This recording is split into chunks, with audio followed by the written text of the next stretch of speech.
মুখে face pack লাগাচ্ছি,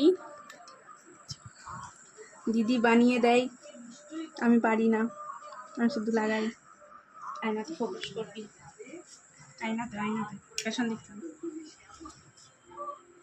ফার্স্টে টিপ খুলে নি।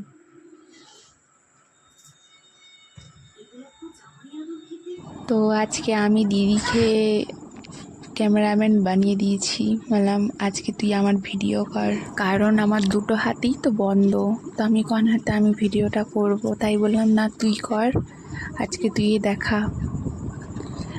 দিদি আমার অনেকেই ভিডিওতে ক্যামেরাম্যান হয়, তো আমার দিদি অনেকেই আমাকে হেল্প করে সব কিছুতে, ভাগ্য করে আমার দিদি পেয়েছি। মাঝে মাঝে আর ঝগড়াও হয়, প্রচুর ঝগড়া হয়, 2-3 দিন কথা বলি না, তারপর ঠিক হয়ে যায়। তো গাইস টাটা। তারপর আমি নাকি ভালো করে লাগাতে পারিনি, তো মা লাগিয়ে দিচ্ছে ভালো করে। যথাযথ আমি লাগাতে পারিনি ভালো করে, ছোট বাচ্চা তো আমি, তাই পারিনি। টাটা বন্ধুরা।